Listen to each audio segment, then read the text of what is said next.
With the release of Pathfinder Society, all of Season 5 on Foundry VTT, and each individual scenario being released basically two every month until the end of the season, I really think Pathfinder Society is really going to maybe get a little bit easier, maybe get bigger, and get more people involved in Pathfinder Society. And I personally do like Pathfinder Society, but it can be a little bit hard to get into simply because there isn't incredibly clear instructions on how to actually get involved. So I thought I'd do a little series here and kind of get into what the elements of Pathfinder Society are. So my name is Don. I'm trying to be the Sly Strategist, and let's go ahead and get into it. So, what is Pathfinder Society? Well, technically, Pathfinder Society is two separate things. So, there is Pathfinder Society actually within the game world of Galarian and part of the Age of Lost Omens. Even within current adventure paths, you might run into Pathfinder Society members who you will interact with without having to do anything with organized play. But it is part of the actual game, and there actually is a Lost Omens book dedicated to the Pathfinder Society. But this is the Pathfinder Society in world. Now, the other Pathfinder Society is part of organized play. In Pathfinder Society, we're going to specifically be talking about second edition, but there is a first edition Pathfinder Society as well as a Starfinder Society. But it is a worldwide fantasy role playing campaign set in the world of Galarian during the Age of Lost Omens. Basically, it allows individual players to become agents of the Pathfinder Society, which is basically a legendary league of explorers, archaeologists, and adventurers that are headquartered in Absalom. You will basically dedicate your adventures to discovering and chronicling the greatest mysteries and wonders of an ancient world that is taking place during Lost Omens.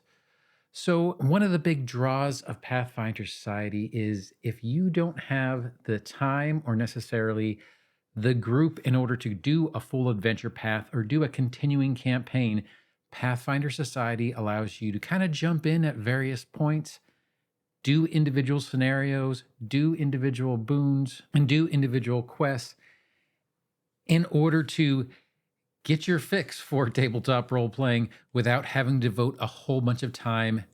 Or if you have a kind of a weird schedule, you might not be able to dedicate certain days or certain hours. This allows you to kind of drop in, play, and drop out. The additional players could change. The game master could change. It kind of doesn't matter. You can go ahead and go back and forth between the different ones that you have. So these Pathfinder Society adventures will range from exploring dark alleys to political intrigue to embarking on far flung travels to exciting locales. So the Pathfinder Society second edition does use Paizo's second edition rule set and the Lost Omen setting. However, each season generally tends to have a continuing story that everybody in the world who is part of Pathfinder Society runs that is under the campaign leadership of the Paizo organized play team. And they're the ones who kind of determine what each season's story will be. And your player is just one character adventurer in a shared setting with thousands of other gamers worldwide. Anybody can host a game anywhere, anytime. It can be done in homes, private games. It can be done in game stores. It can be done in libraries, conventions, online, as long as they report the adventurer's results afterwards through the organized play site, as well as follow a common set of rules. One of the big things about Pathfinder Society is you really can't do a lot of homebrew rules. You really have to follow the rules that are part of Pathfinder Society. After you're done with an adventure, reporting this adventure through the organized play website earns each participant campaign rewards, and player actions can even influence basically the continuing story of the Lost Omens setting. And as part of organized play, you can take the character that you have in Pathfinder Society, second edition at least, to any event in the world, allowing you to join a game with friends and strangers without any issue whatsoever. And after each one of your adventures, you will level. Generally speaking, each scenario is going to be about a third of the experience that you need in order to move up to another level. But your characters will grow stronger and they get to carry their rewards with them to the next adventure. And it doesn't matter if you know your fellow players or if the same players you played before or if the game master is the same. Even if they change between adventures, it is a continuing story that you can play with your character. And one other little bonus, I guess, of the organized play organization and this particular setting is, let's say that you are a gamer who wants to play, but you don't have friends who also want to play tabletop role playing games. Well, if you do this both online, if you do this through your local game store, if you do it through the local library, it's a great way to meet other gamers and to play regularly without needing to schedule recurring events with a single set of players that you would have to do if you were playing a more traditional adventure path, a custom campaign, or something that occurred with a schedule. Now, with this, let's go ahead and take a look at the Pathfinder Society webpage. So, if you want to get involved with Pathfinder Society through organized play, my suggestion would be to go to paizo.com/Pathfinder Society, and it will take you to the main page. And they actually have a really good kind of getting acquainted website that gives you at least the basics of how to do a Pathfinder Society player. So, when you go there, you'll be greeted by a really nice web page that kind of is going to lead you into basically a little bit of what Pathfinder Society is, and it'll tell you basically how to get to certain quests. There are different things you can do, such as scenarios, and scenarios are running times about 4 to 5 hours, but it is a one shot type session. Then you have quests. Quests are shorter, 2 to 3 hours. And then you have bounties, and bounties are even shorter if you have less time. And they're basically introductory adventures that take place in the world of Galarian, and they last about 1 to 2 hours. And your character is largely going to be selecting a faction that they are going to run with. And there are basically four main factions and two minor factions. And you'll see a good description of what the story has been, as well as Pathfinder Society resources, character sheets, pre generated characters, which we'll talk about a little bit more in a second, and additional things that are on the Paizo blog specifically about organized play. Now, I really did want to get to the getting started page here, as it really is a good starting place to even begin your Pathfinder Society adventure. So once you go there, it'll have largely some of the same information, the scenarios, the quests, the bounties, but it won't necessarily be about buying the adventures, but this will be more of an explanation of how to actually get into it. Basically tells you how to do character creation. And there are two things I kind of want to point out. First, you can create your own character, and this character can be taken with you all over the world through different scenarios, through different quests, through different bounties. Doesn't matter about the GM, doesn't matter about the other players at the table, but this would be the character that you can kind of keep with you and run with. However, if you aren't sure, if you just want to give Pathfinder Society maybe a taste, you can use pre-generated iconic characters. And these are available to anyone who wants to play if you just wanted to see what Pathfinder Society was about. And there are a bunch of character options, and generally speaking, anything that is in second edition is fair game. However, homebrew rules are kind of out the window, and there is a list of rules content.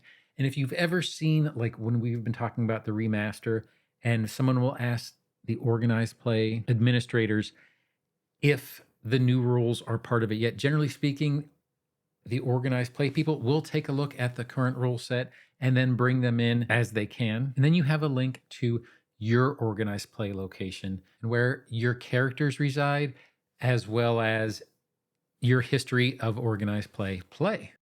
Then it tells you a little bit about rewards that you can get. You can get experience, you can get gold, you can get reputation, as well as achievement points, as well as boons, which you can use in order to kind of get additional things for your character.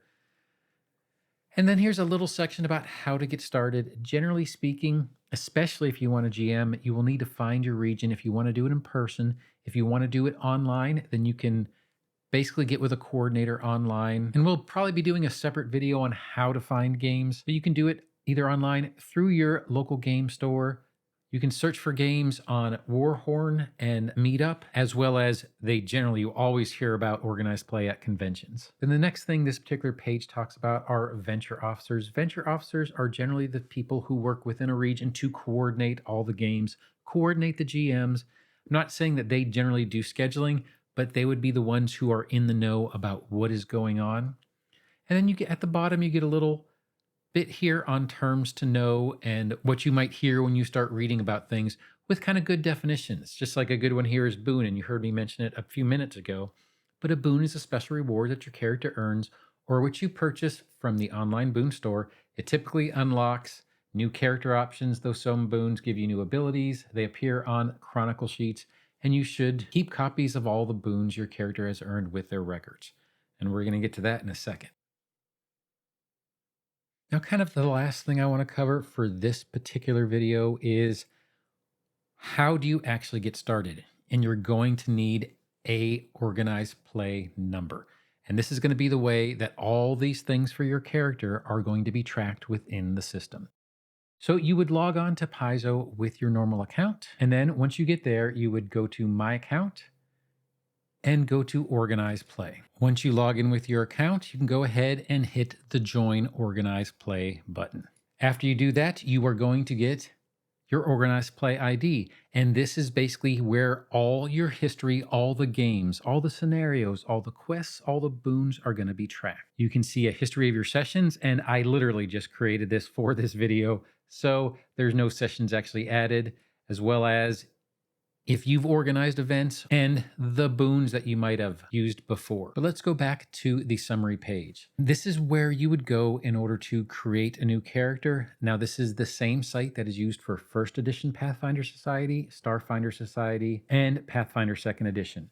So you would basically want to find the button that says register a new Pathfinder Society second edition character. You're going to see basically a form where you can go ahead and fill out everything that you need for your particular player that you wanted to create. So I would personally recommend maybe building your character in Path Builder first without the optional rules, and then you can go ahead and bring that character in here. And we're probably going to be doing a separate video about creating a character within Pathfinder Society. However, once you do create your own character, you can set this character to be your default message board alias. So if you were going through the Paizo.com message boards and you saw people with this is kind of how they do it. This really was just an introduction into what Pathfinder Society as a player is all about and not in game. We are going to be doing a few other videos on character creation, what the differences are between scenarios, quests, and boons, as well as how your experience would get reported, how you would level, and what you can do with some of the boons that you get. But I do hope you enjoyed this little introduction video, and if you did, feel free to like, subscribe, or hit that notification bell. But whatever you do, I hope you have a great day and happy adventuring. Thanks.